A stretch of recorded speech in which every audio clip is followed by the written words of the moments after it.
Hi guys, एक बार फिर से आप सभी लोगों का वाईएस क्लास में बहुत बहुत स्वागत है। तो दोस्तों, राजीव प्रकाशन अंसाल पेपर विषय कक्षा 10 2022।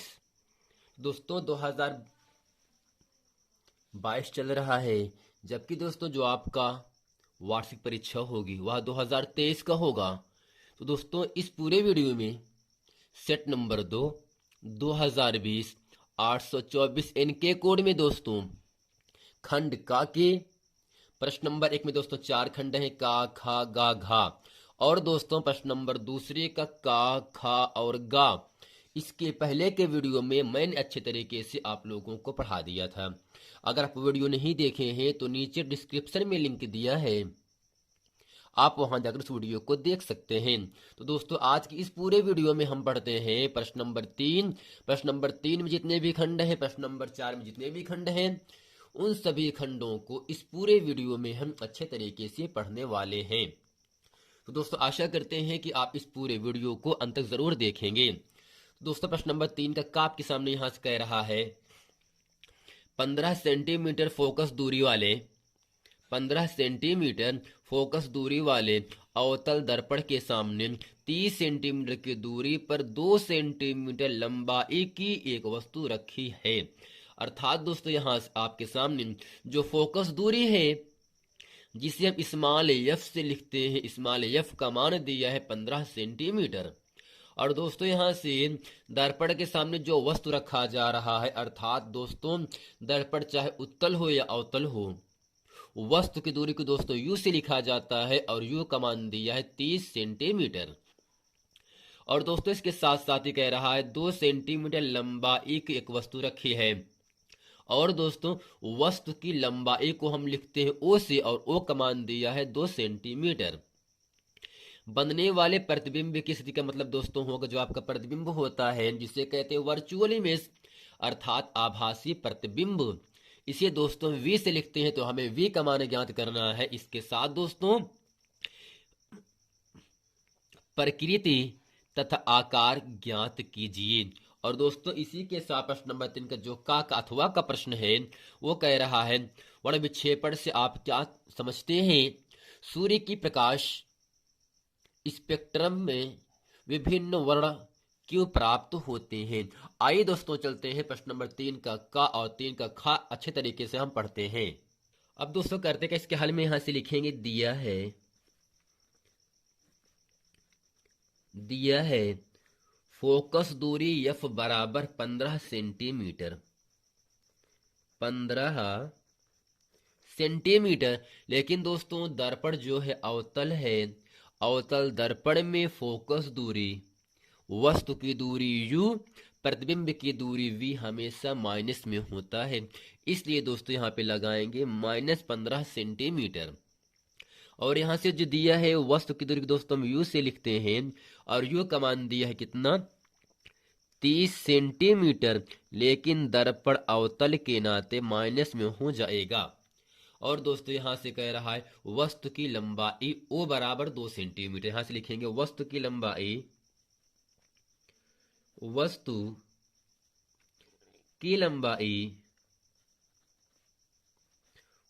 लंबाई ओ बराबर 2 सेंटीमीटर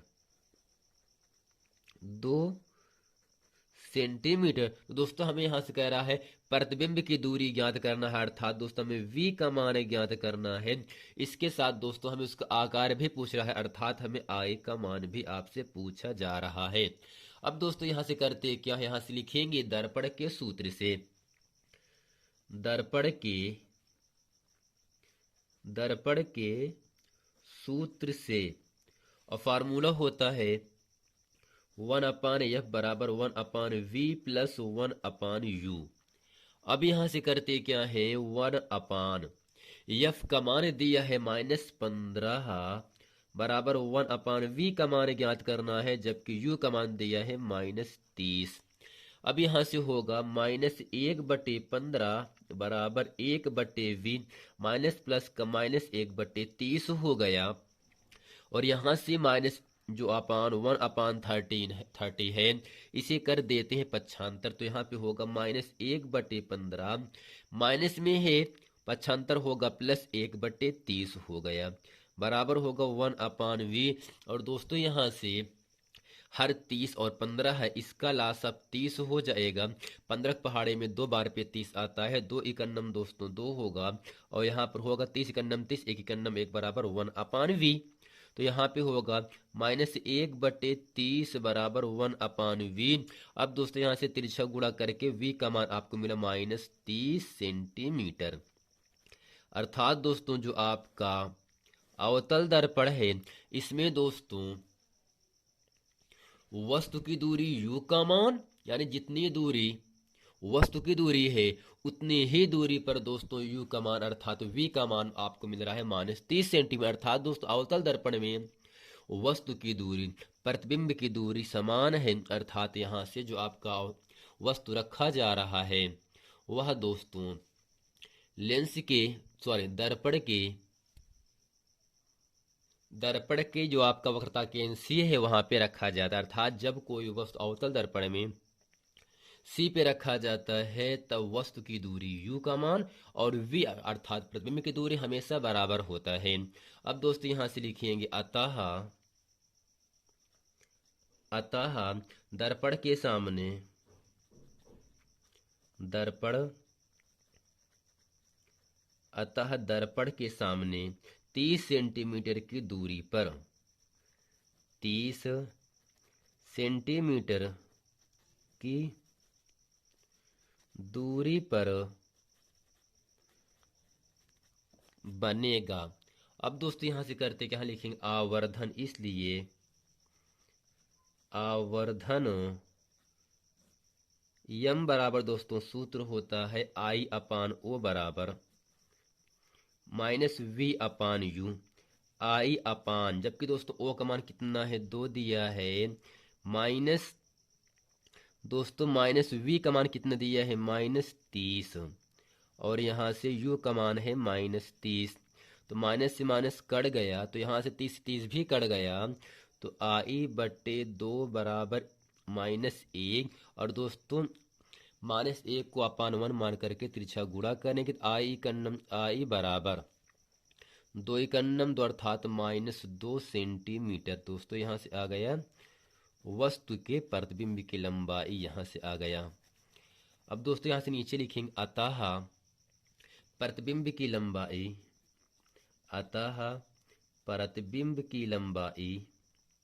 की लंबाई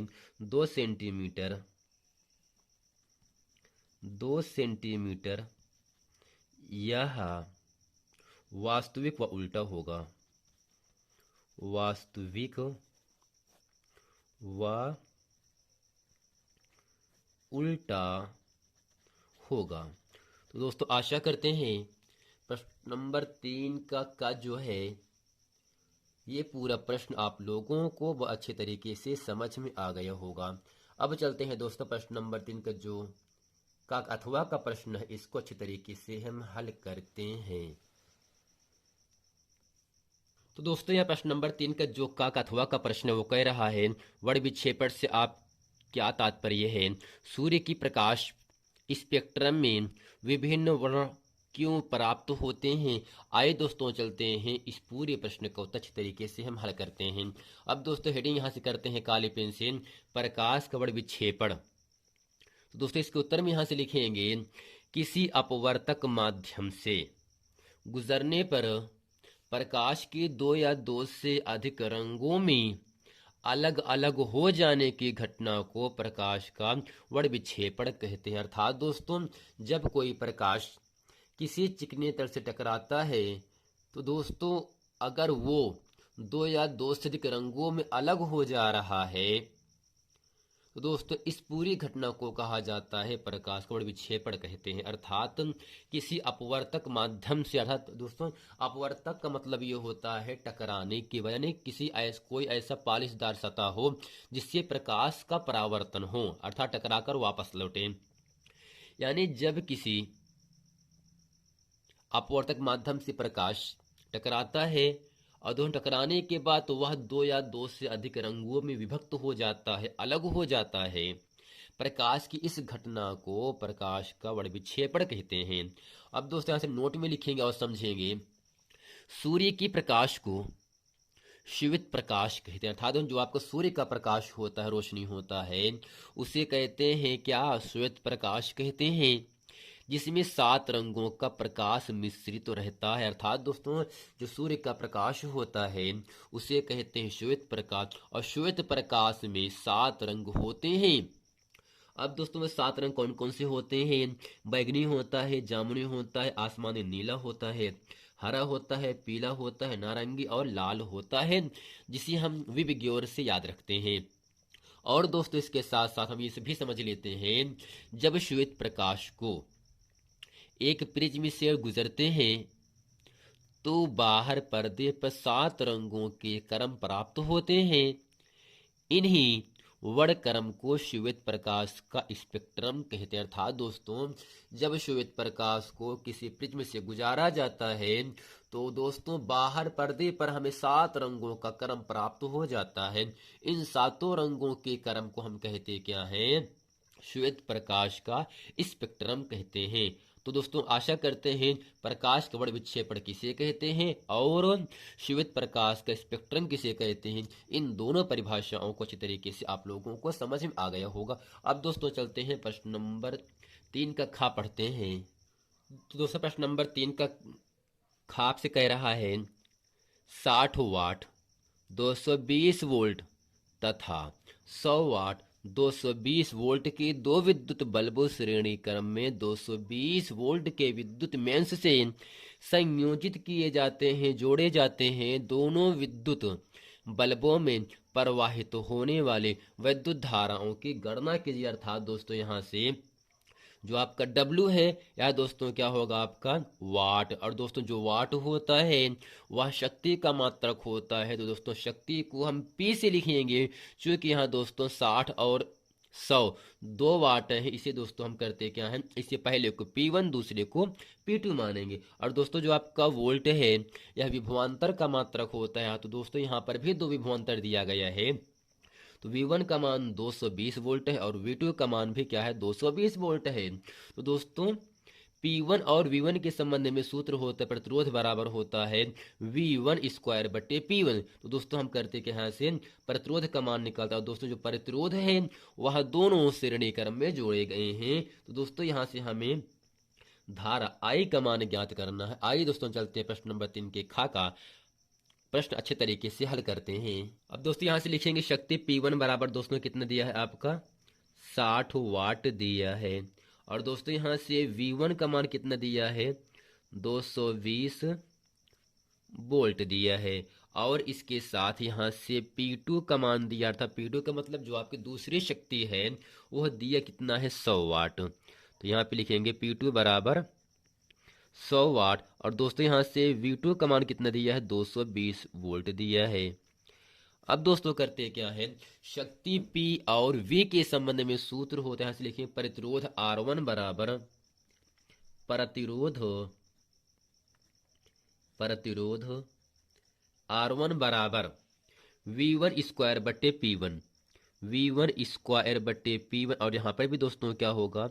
R2 बराबर V2 स्क्वायर बटे P2। अब यहाँ से करते क्या है, बहुत ही आसान है सवाल। तो जो आपका R1 बराबर लिखेंगे V1 का मान दोस्तों 220 का होल स्क्वायर बटे यहाँ से P1 है। और दोस्तों P1 का मान कितना दिया है? 60 दिया है। अब करते क्या, यहाँ से R1 बराबर दोस्तों 220 का जो वर्ग होता है, जब 220 को हम 2 बार लिखते हैं और गुणा करते हैं तो उसका मान आता है 48,400। 48,400 आ जाता है। और दोस्तों 60 नीचे है तो 0 0 कट गया। तो 4840 में जब हम 6 से भाग करते हैं तो आपका मान यहाँ से आ जाता है 806 ओम। और यहाँ से हम दोस्तों हमें R2 का भी मान निकालना है। V2 का मान दोस्तों कितना दिया है? 220 का होल स्क्वायर बटे P2 का मान दिया है 100। तो यहाँ पे R2 बराबर होगा 220 का भी दोस्तों वर्ग क्या होगा? 48,400। और दोस्तों यहाँ पे 100 लिखेंगे ही। तो यहाँ से होगा क्या, R2 का मान दोस्तों निकल जाएगा तो यहाँ से दोस्तों कट गए दो जीरो, तो 484 ओम आ गया। तो दोस्तों आशा करते हैं प्रतिरोध R1 R2 का मान अच्छे तरीके से यहाँ तक आप लोगों को समझ में आ गया होगा। अब दोस्तों यहाँ से क्या कह रहा है, ये जो आपका R1 R2 दो प्रतिरोध हैं, इनको दोस्तों किस क्रम में जोड़ा जाता है, श्रेणी क्रम में जोड़ा जाता है, प्रश्न में कह रहा है। तो यहाँ से लिखेंगे चूंकि R1 व R2 प्रतिरोधों को श्रेणी क्रम में जोड़ा जाता है। अब दोस्त यहां से नीचे लिखेंगे इसलिए इसका तुल्य प्रतिरोध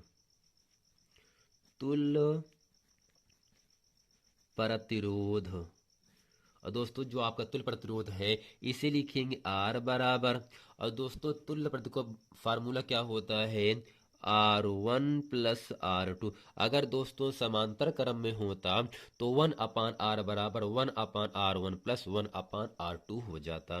तो यहाँ से R बराबर होगा, R1 का मान दोस्तों दिया 806 प्लस R2 का मान दिया है 484। अब करते क्या है, यहाँ से दोनों को जोड़ देंगे, तो यहाँ से R बराबर होगा 6 4 10 और दोस्तों 8 1 9 8 4 12 दोस्तों लिखेंगे पूरा, अर्थात जो आपका कुल तुल्य प्रतिरोध आ गया वह 1290 ओम आया। अब दोस्तों हमें यहाँ से करना क्या है, धारा का मान निकालना है। तो यहाँ से लिखेंगे इसलिए विद्युत धारा I बराबर दोस्तों होता है विभवांतर V बटे प्रतिरोध R, विभवांतर V बटे प्रतिरोध R। दोस्तों यहाँ से क्या लिखेंगे, I बराबर V बटे R, जहां I क्या है, विद्युत धारा होता है, V विभवांतर होता है, R आपका प्रतिरोध होता है। अब करते क्या, यहाँ से I का मान निकालना है। तो V का मान दोस्तों कितना दिया है आपका, दोस्तों V आपका दोनों पर दिया है 220, जबकि प्रतिरोध R क्या दोस्तों, तुल्य प्रतिरोध कितना दिया 1290। तो 0 0 कट गया। जब दोस्तों 22 में हम 129 से भाग करते हैं तो यहाँ पर आपका मान मिल जाता है 0.1705 दोस्तों जो आपका धारा है इसका मात्रक होता है एम्पियर। दोस्तों आशा करते हैं प्रश्न नंबर 3 के जो खा का प्रश्न है यह अच्छे तरीके से आप लोगों को समझ में आ गया होगा। अब दोस्तों चलते हैं प्रश्न नंबर 4 का प्रश्न पढ़ते हैं, जो कि बहुत ही महत्वपूर्ण प्रश्न है। अब दोस्तों प्रश्न नंबर 4 आपसे कह रहा है यहाँ से, तो दोस्तों यहाँ प्रश्न नंबर 4 कह रहा है विद्युत चुंबकीय प्रेरण से आप क्या समझते हैं, प्रयोग द्वारा इसे कैसे प्रदर्शित करते हैं कि प्रेरित विद्युत धारा की दिशा को निर्धारित करने वाला नियम लिखिए। या दोस्तों प्रश्न नंबर 4 में अथवा भी आपको दिया गया है, या तो प्रश्न नंबर 4 करें या इसका अथवा का प्रश्न करें, और ये दोनों दोस्तों प्रश्न जो होंगे 4 नंबर के प्रश्न होगा, अर्थात दोस्तों 4 + 3 क्या होगा, 7 नंबर का प्रश्न होगा यहाँ से। तो अथवा का जो प्रश्न आपसे कह रहा है उसमें R1 R2 R3 तीन प्रतिरोधों को पार्श्व क्रम में का मतलब दोस्तों होता है समांतर क्रम में जोड़ा जाता है। अर्थात दोस्तों जो आपका 2 ओम है, 6 ओम है, 6 ओम है, जो 3 प्रतिरोध हैं वह दोस्तों वह इन तीनों प्रतिरोध क्या है आपके पार्श्व क्रम का मतलब समांतर क्रम में जोड़ा गया है। संयोजन के तुल्य प्रतिरोध व्यंजक व्युत्पन्न कीजिए। अब दोस्तों निम्नलिखित चित्र में बिंदुओं ए और सी के बीच तुल्य प्रतिरोध ज्ञात कीजिए। आइए दोस्तों चलते प्रश्न नंबर 4 का जो अथवा का प्रश्न है इसको हम अच्छे तरीके से हल करते हैं। दोस्तों यहाँ से जो आपके जो प्रतिरोध लगाए गए हैं 2 ओम है, 3.5 ओम है, 2 ओम है, 6 ओम है, 6 ओम है। तो हम करते क्या हैं, R1 प्रतिरोध, R2 प्रतिरोध, R3 प्रतिरोध ये है, और दोस्तों R4 ये, R5 आपका ये हो गया। तो यहाँ से R1 का मान 2, R2 का मान 6, R3 का मान 6 है, R4 का मान 3.5 है और R5 का मान 2 ओम है। दोस्तों हमें करना क्या है, ए से लेकर सी तक के बीच में हमें तुल्य प्रतिरोध की गणना करनी है। अब दोस्तों करते क्या, से लिखेंगे चूंकि R1 R2 R3 दोस्तों किस क्रम में है, समांतर क्रम में है। चूंकि R1 R2 व R3 समांतर क्रम में है, इसलिए इसका तुल्य प्रतिरोध,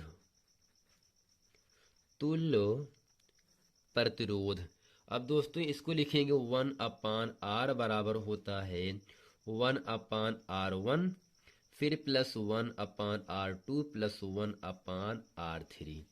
अब यहाँ से करते हैं 1/R बराबर 1/R1 का मान 2, R2 का मान 6, R3 का भी मान 6, यानी 1/2 प्लस R2 का मान 6 प्लस 1/R3 और R3 का भी मान 6 है। तो हम करते क्या है 1/R बराबर, इसका दोस्तों एलसीएम 6 हो जाएगा, 2 पहाड़े में 6 3 बार पे आएगा, 3 से गुणा होगा 1 में, 3 का नम 3 प्लस 1 तो दोस्तों 3 2 5/6 हो जाएगा।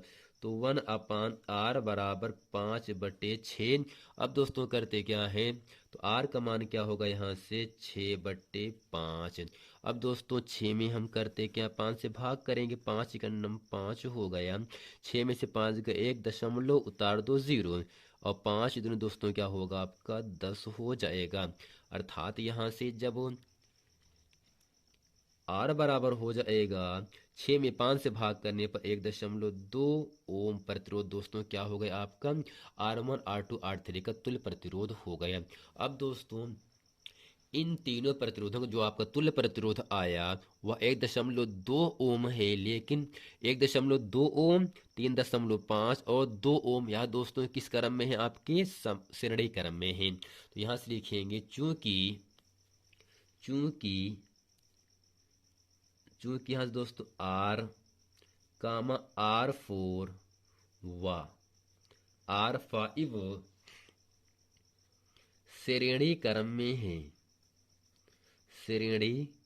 में है, इसलिए इसका तुल्य प्रतिरोध। और दोस्तों यहाँ से जो आपका तुल्य प्रतिरोध है इसे हम R ही मानेंगे, तो R बराबर होगा R plus R4 plus R5। दोस्तों यहाँ से R बराबर होगा, R का मान दोस्तों कितने ऊपर आया है 1.2 प्लस, अब दोस्तों R4 है ना, R4 का मान कितना है 3.5 है और R5 का मान 2 है, तो यहाँ से लिखेंगे 3.5 और प्लस दोस्तों R5 का मान 2 है। हमें करना क्या है, सबको जोड़ लेना है। तो यहाँ से करते क्या है, R बराबर होगा दोस्तों 1.2 3.5 2.0 सबको जोड़ो, 5 2 7 हो गया, 3 2 5 1 6, अर्थात दोस्तों यहाँ से आपका मिला 3 2 5 1 3 2 5 1 6.7। अब दो प्रतिरोध का मतलब दोस्तों क्या होता है आपका ओम होता है। अर्थात दोस्तों ए से लेकर सी तक में दोस्तों जो आपका कुल तुल्य प्रतिरोध आया वह 6.7 ओम आया। तो दोस्तों नीचे लिखेंगे अतः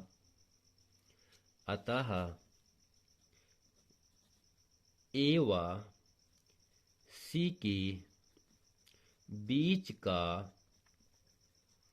कुल तुल्य प्रतिरोध R बराबर 6.7 ओम। दोस्तों आशा करते हैं इस पूरे वीडियो में जितने प्रश्न बताए गए हैं वे सभी प्रश्न आप लोगों को अच्छे तरीके से समझ में आ गया होगा। मिलते हैं दोस्तों नेक्स्ट वीडियो में, तब तक के लिए थैंक यू।